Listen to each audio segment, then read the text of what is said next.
All right, so here we've got the acceleration is e to the negative x, and initially we've got v equals 0, so initially, and x equals 0 initially, so x0 equals 0. So you can see that initially if we say right is positive, the particle is moving to the right in the positive direction. It's got positive velocity. So first of all, we've got to find a v squared as a function of x, and we can see acceleration is written in terms of x. So we know to use d by dx of half v squared as acceleration.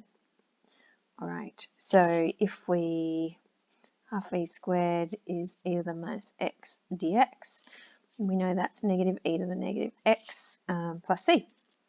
So what do we know that we can sub in? We know that at the beginning here we've got velocity is 2 and x equals 0. So if I put that in, velocity equals 2, so 2 squared is 4, half of 4 is 2, and x is 0, so we've got negative 1 plus c.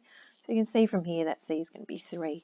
So if I substitute that back in to the formula, we've got half v squared is equal to negative e to the negative x plus 3. All right, so if we wanted it in just v squared, we could either put 2 out the front of 3 minus e to the minus x, or if we want, we can actually just multiply it through, up to you. It doesn't really matter. We'll get the marks either way. All right, so it then says explain why v is always positive and at least 2. Well, if you look at the acceleration here, acceleration, doesn't matter if x is positive or negative, but acceleration is e to the negative x, so it's always positive. So if the acceleration is positive, and the velocity is going to the right at the beginning, then this particle starts at velocity 2 and it just keeps accelerating. So it's going to get faster and faster and faster. All right, so you could say the particle can only accelerate and increase the velocity starting with velocity equals 2. So it can never fall below 2.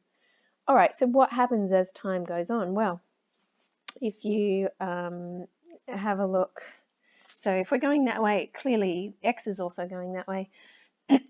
So as x goes to infinity, excuse me, as x goes to infinity, let's have a look at what v goes to. So if I just put our v down here, obviously our v, we've already said it's positive. So if I take the positive square root, I've got 6 minus e to the negative x. We know e to the negative x is the same as 1 on e to the x. So as x gets really, really big, this is going to go to 0. So we're going to have in here 2 times 0, so 6 minus 0, so square root of 6 is what's left. So you can see as x goes to infinity, the velocity is going towards 6, I'm assuming meters per second, but it doesn't actually say. All right, hope that helped.